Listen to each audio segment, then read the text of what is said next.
उसको पास करना होता है। अपने वेंटिलेटर चालू किया, ऑक्सीजन की लाइन लगाई, मेडिकल एयर ऑलरेडी इसके अंदर है, ठीक है, मेडिकल एयर ऑलरेडी इसके अंदर है। जो कंप्रेसर बेस है वेंटिलेटर ये, अगर कंप्रेसर बंद भी कर सकते तो भी बहुत कुछ प्रॉब्लम नहीं है, ठीक है। लेकिन कंप्रेसर से इसलिए रखते हैं क्योंकि उसकी मेडिकल एयर यूज हो सके तो अपना ऑक्सीजन कंजम्पशन कम हो, इसके हिसाब से, ठीक है।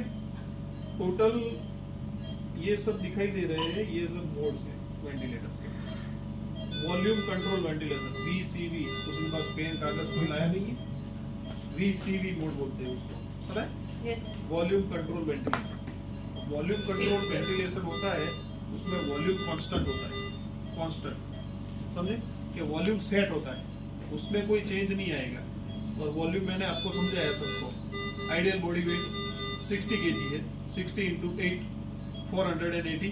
तो ये जो मैं यहाँ पे सेट करूँगा उसके बॉडी वेट के हिसाब से 480, ठीक है। एस्पिरेटरी रेट अपने कितने रखेंगे? अपने नॉर्मल एस्पिरेटरी रेट कितने होते हैं? 14 × 18 मैक्सिमम, अपने 16 × 20 का होता है, ठीक है। तो यहाँ पे 12 है तो यहाँ पे मैंने 16 सेट किया, ठीक है, 16।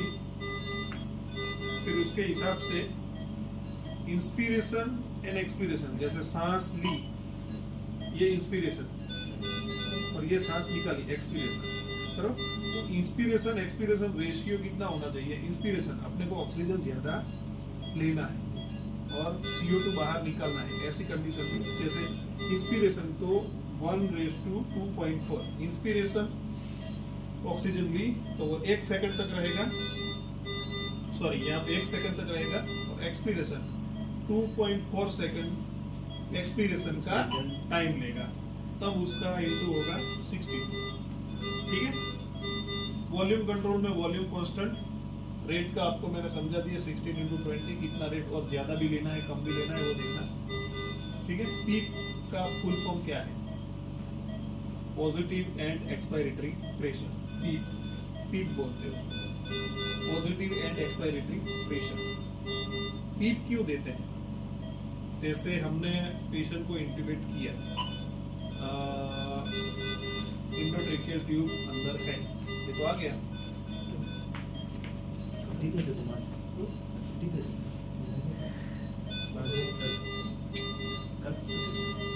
ठीक है।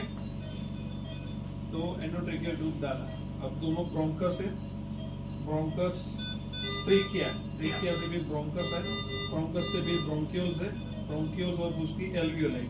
तो एल्वियोलाई जो है उसको ऑक्सीजन चाहिए, जैसे हार्ट काम करता है वैसे एल्वियोलाई को ऑक्सीजन की जरूरत है, तो वो ऑक्सीजन लेगा, CO2 बाहर निकालेगा, तो वहां तक उसको ऑक्सीजन जाने के लिए उसको कितने पीप देने चाहिए? पॉजिटिव एंड एक्सपायरेटरी प्रेशर, जो पॉजिटिव है, एंड एक्सपायरेटरी जो एंड तक उसको रहता है, एक्सपायरेटरी प्रेशर बंद होता है उसके बाद वो वहां से बाहर निकलेगा, जो इतने रेशियो में। ऑक्सीजन की रिक्वायरमेंट आप एज यूजुअल रख सकते हो, कोई COPD वाला पेशेंट है तो उसको 50, 60, 70 ऐसे तक रख सकते हो, जैसे यहाँ पर, ठीक है। नॉर्मल अपने एनवायरनमेंट में कितना ऑक्सीजन होता है? 21, इसमें भी 21 से कम नहीं होगा, तो ये 21 है। नॉर्मल अपने हवा में कितने होता है? ये तो 9th स्टैंडर्ड में पढ़ा है आपने, नाइट्रोजन और एयर होती है 78, 21 और 1% में ये सब होता है, कार्बन डाइऑक्साइड ये सब, ये टोटल 100% हो गया। बोर्ड का क्वेश्चन समझे? Volume control ventilation, volume control ventilation ये सब उसका प्राइमरी मैंने आपको सेट करने का दिखा दिया। किस पेशेंट में हम वॉल्यूम कंट्रोल देंगे, किस पेशेंट में देंगे? जैसे जिसकी लंग्स पैथोलॉजी एकदम नॉर्मल हो, तो ऐसा कौन से पेशेंट होंगे? जैसे OT वाले, थोड़े टाइम पे ही उसको वेंटिलेट करना है, उसके बाद फिर ये जो सेडेशन मेडिसिन बाहर निकालेंगे, रिवर्सल देंगे, पेशेंट कॉन्शियस होगा, फिर PT निकाल देंगे, समझे? वो तो पता है ना मुझे? हाँ सर। क्या पता है? नॉर्मल सर जैसे ओटी खत्म होती है तो टीटी लगा के ऑक्सीजन हटा देते हैं सर। ईटी भी होती है और टीटी भी होती है। नहीं ईटी जैसे यहाँ टीटी लगा है सर तो इंडोट्रेकल निकाल के पेशेंट जैसे नॉर्मल conscious होगा, हाँ कॉन्शियस होगा उसके नॉर्मल बाद टीटी फिर- लगा दिया जाता है सर बस। ठीक है, कुछ समझे। और यहाँ पे एक दूसरा भी है स्टैंड बाय का, अगर यूज नहीं करना है तो इसके नीचे आएगा स्टैंड बाय कहाँ पे।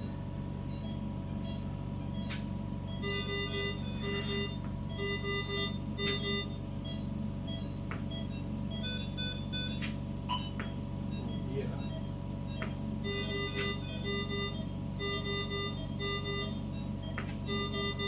स्पीड बाइक रखा है, वॉल्यूम कंट्रोल में ऐसा है।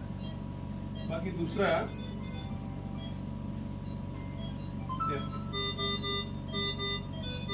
दूसरा बोर्ड है प्रेशर कंट्रोल वेंटिलेशन। प्रेशर पहले वाला क्या था, वॉल्यूम कंट्रोल, दूसरा था प्रेशर कंट्रोल।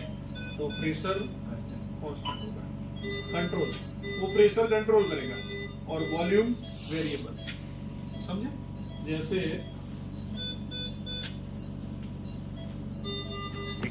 वो कहाँ बैलेंस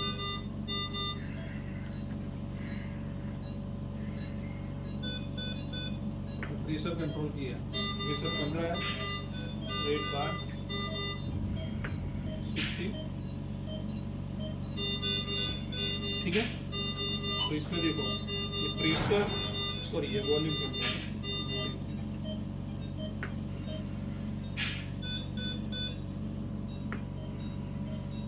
ये आ गया, ये है प्रेशर, ये वेरिएबल आएगा टाइडल वॉल्यूम। अगर मैं ऐसे करूँगा 800 आया, 230 आया, ऐसे आया, पर प्रेशर है इसका 15, वो कांस्टेंट रहेगा।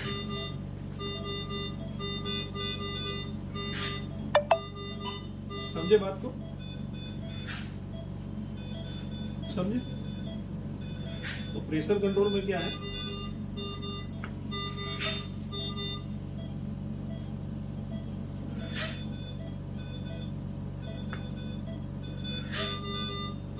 प्रेशर कंट्रोल वेंटिलेशन में प्रेशर वेरिएबल, अरे pressure same, volume variable same. ये पीप जो आप जितनी रखे हो इतनी रख सकते हो।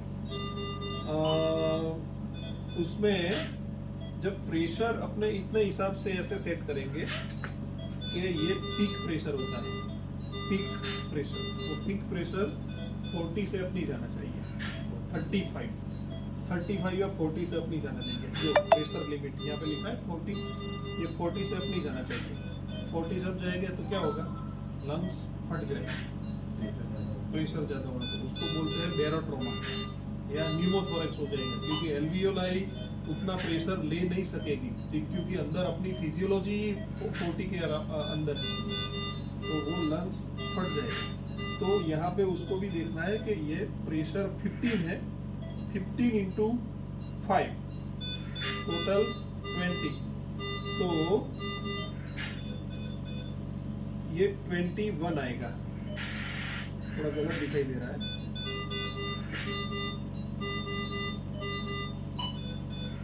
ऑटोपिप डेवलप हो रही है इसमें, इसके हिसाब से, ठीक है। प्रेशर कंट्रोल इसका पता चला। ये प्रेशर कंट्रोल वेंटिलेशन उस पेशेंट में देते हैं जो सीओपीडी वाले पेशेंट हो, तो उसकी लंग पैथोलॉजी होती है, उसमें हम ज़्यादा टाइडल वॉल्यूम नहीं दे सकते, क्योंकि उसकी चेस्ट ऑलरेडी एम्फाइसेमेटस होती है। एम्फाइसेमेटस चेस्ट के हिसाब से हम ज़्यादा वॉल्यूम उसमें डालने जाए तो क्या होगा, न्यूमोथोरेक्स होगा, बेरोट्रोमा होगा, ये सब पेशेंट को इंजरी हो सकती है। तो उसकी फिजियोलॉजी के हिसाब से हम ऐसे पेशेंट को प्रेशर कंट्रोल वेंटिलेशन दे सकते हैं, जिसमें यहाँ पे हुआ 15 प्रेशर से उसका tidal volume round about, COPD में अपने 6 kg पर बॉडी वेट से रखना है, बाकी के 6 to 8 kg बॉडी वेट से अपने टाइडल वॉल्यूम सेट कर सकते हैं। तो अगर ये उसके हिसाब से सब अपने आप वेंटिलेटर सेट करेगा, समझे बात को। हाई ऑक्सीजन प्रेशर, ठीक है, समझ में आया? समझ में आया?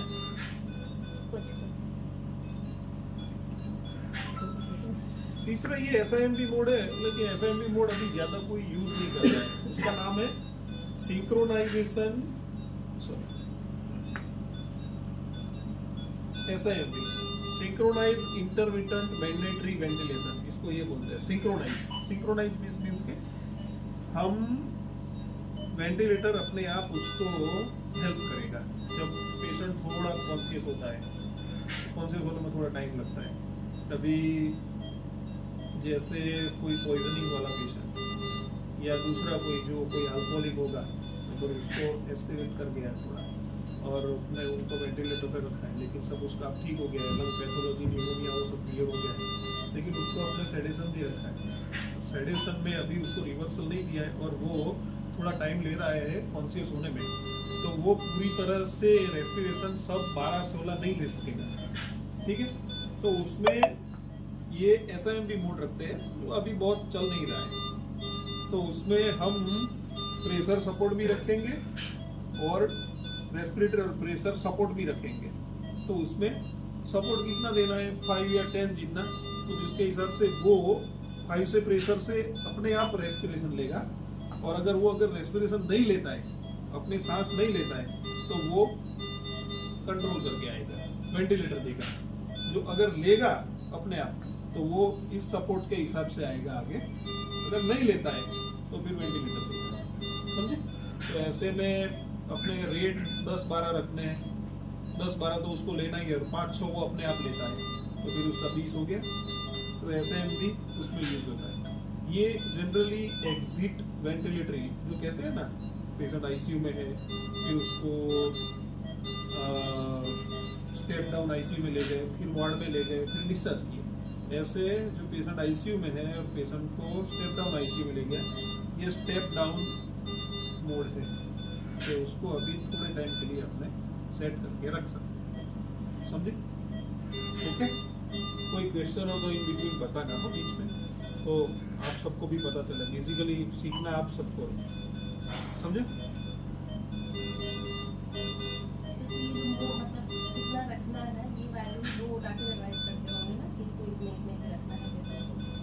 ऐसे अपने को सबको पता भी होना चाहिए। वैसे मैंने आपको, कोई मेरे जैसा होगा डॉक्टर, तो मैं आप पे ट्रस्ट करता हूँ, तो ऐसे ये डॉक्टर है उन पे मैं ट्रस्ट करता हूँ। मैं उसको बोलूँगा कि चलो कि प्रेशर सपोर्ट में रख दे, तो उसके माइंड में क्या आएगा, इसका बॉडी वेट कितना है, 6 to 8, तो मुझे इसके हिसाब से प्रेशर सपोर्ट ये रखना है, पीप इतनी रखनी है, ये इतनी रखनी है, सब हो जाएगा। समझी बात को? तो ये सब अपना प्लस IQ नॉलेज है कि जो अपने को रखना है। बाकी दूसरा जो होगा, मतलब मुझे के थोड़ा ट्रस्ट नहीं है, तो आखिर 5 पे पीक रख दे, 450 टाइडल वॉल्यूम रख दे, और 21 to 25 to O2 रख दे। सेम अगर वेंटिलेटर चालू है और कोई डॉक्टर को कॉल करना है अपने इन्फॉर्म करने के लिए, वो पूछेगा पीप कितनी है, तुम देखोगे यार पीप कहाँ गई, पता भी नहीं होगा तो तू ऐसा कर रहा है, तुझे पता होगा गए मैंने सेट की है, पीप तो 5 है, 10 ये है और 15 ये है। तो वो अपनी इंटरनल नॉलेज और नॉलेज को इम्प्रूव करने के लिए, समझे बात को? बाकी सेट तो हमें ही करना है, पर अगर उससे ज्यादा भी थोड़ा इम्प्रूव लाना है तो 1-2 वेंटिलेटर में सेट वो करेगा, डॉक्टर करेगा, उसके बाद फिर तेरे पे ट्रस्ट आ गया तो फिर हो जाएगा, भाई तो इसमें रख दे। समझे? ओके, फिर ये मोड है CPAP। CPAP is manual ventilator.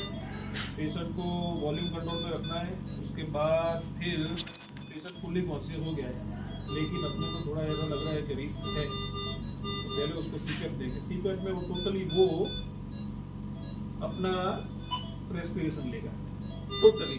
जैसे ये प्रेशर सपोर्ट है, मैक्सिमम 20 तक जाते हैं, कोरोना में तो 20-25 तक गए, लेकिन ये 40 से ज्यादा बढ़ना चाहिए नहीं। ठीक है,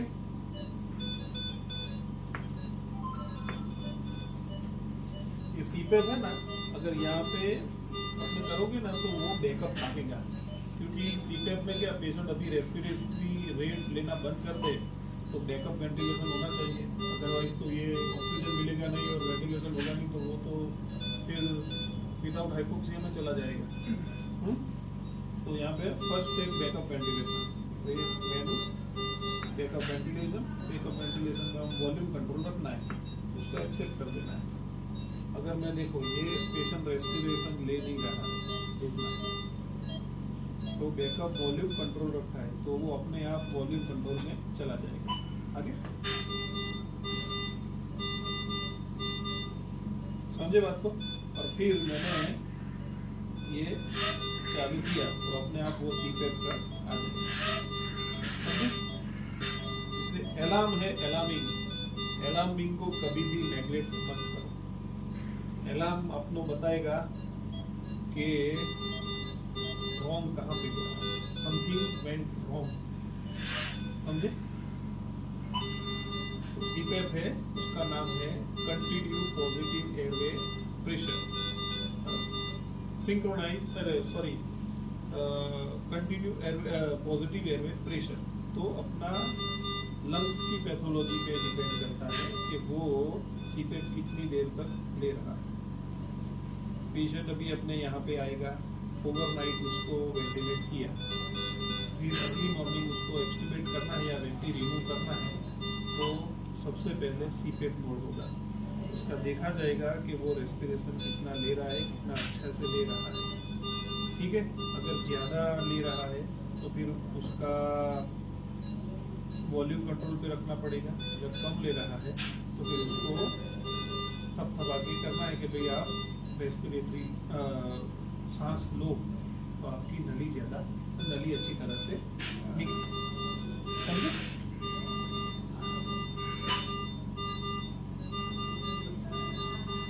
नॉन इन्वेसिव वेंटिलेटर बाइपेप तो यूज किए हुआ है ना। कोविड में किन ने जॉब की है? किसी ने? आपने किया हुआ? आपने किया हुआ? नहीं, अभी स्टार्टिंग किया है। तो कोविड में क्या करते थे? ये काइंड ऑफ सीपेप ही है। सीपेप जो बाइपेप मशीन होता है, अगर किसी को नली नहीं रखनी है, पेशेंट कॉन्शियस है लेकिन उसका रेस्पिरेटरी रेट ज़्यादा आ रहा है, तो उसको बाइपेप दे सकते हैं। बाइपेप में ऐसा मास्क आता है और वो लगा के नॉन इन्वेसिव, उसको पहले से नॉन इन्वेसिव इसके something in IV inside, non invasive इसके इनसाइड नहीं है, आउटसाइड। तो आउटसाइड उसका जो हार्नेस आता है, हार्नेस सेट करके फिर अपने बाइपेप से उसको लगा के सब मैनेज करते हैं, ठीक है। इसमें भी सेम प्रेशर सपोर्ट और रेस्पिरेटरी रेट अपने हिसाब से दे देना चाहिए। रेस्पिरेटरी रेट कितने सेट करते हैं उसके हिसाब से ये दोनों सेट होंगे। और ये दूसरा ये भी चेक कर लेना, अगर कंप्रेसर बंद होगा ना, वेंटिलेटर तो चालू रहेगा, इसकी वैल्यू है ना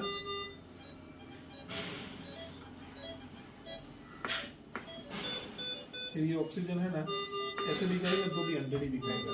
लास्ट टाइम चालू कराया तो यहाँ पे बंद था कंप्रेसर, वहाँ से सेट कर रहे थे लेकिन वो हो नहीं रहा था।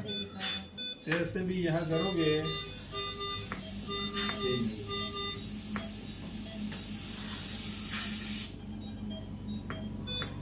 तभी होगा।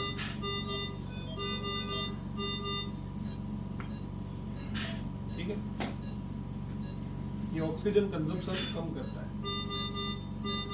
ठीक है, ये है स्टैंड बाय का ऑप्शन, तो भी स्टैंड बाय पे चला गया। अगर कोई यूज नहीं है तो अपने स्टैंड बाय कर देना। ठीक है, और हाँ एक और मोड है प्रेशर रेगुलेटेड PRVC मोड, नाम सुना है ना? नीचे PRVC मोड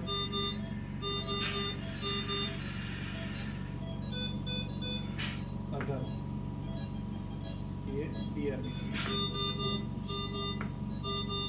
PRVC में है ना दोनों मिक्स है, प्रेशर सपोर्ट और वॉल्यूम। ये मोड जनरली जो कोई निमोनिया वाला पेशेंट है, किसी को एटिपिकल निमोनिया है, बायलेटरल लंग डिजीज है, ILD है, ऑब्स्ट्रक्टिव लंग डिजीज और restrictive lung disease. Obstructive lung disease किसे कहते हैं? समथिंग ऑब्स्ट्रक्शन, जो अपने एयरवे ऑब्स्ट्रक्शन और ये सब हो रहा है। रिस्ट्रिक्टिव क्योंकि उसको लंग में ही रिस्ट्रिक्शन है, वो बाहर निकालेगा ही नहीं, तो ऐसा रिस्ट्रिक्टिव पैथोलॉजी में अपने PRVC मोड यूज कर सकते हैं। PRVC में क्या है, pressure regulated volume control. Pressure regulate करेगा, उसके हिसाब से वो वॉल्यूम देगा। दोनों वेरिएबल, कांस्टेंट कुछ नहीं, दोनों वेरिएबल रहेगा। प्रेशर वेरिएबल रहेगा उसके हिसाब से। अगर मेरा बॉडी वेट 70-80 kg है तो मेरे हिसाब से 600, 610, 620 एवरी रेस्पिरेशन इतना देता रहेगा। अगर कोई प्रॉब्लम नहीं है तो पीप आप अपने हिसाब से सेट कर सकते हो। ज़्यादा जितना हाइपोटेंशन होता है उतनी पीप कम रखो, क्योंकि ये पीप ज़्यादा जाएगी तो वीनस रिटर्न जो कहते हैं अपने बॉडी में फिजियोलॉजी, वो डिक्रीज हो जाता है, तो उसके हिसाब से हाइपोटेंशन हो सकता है। तो पीप हाइपोटेंशन में हम कम देते हैं। अपनी नॉर्मल पीप 3 से 5 रहती है। 5 से ऊपर जाओ तो समझना कि अपने को ऑक्सीजन की डिमांड ज़्यादा है, लेकिन प्रेशर भी डाउन हो रहा है, तो अपने साथ में उसको फ्लूइड या आइनोट्रोप्स लगाना पड़ता है। समझे? नॉर्मली 3 से 5 3 से 5, ठीक है।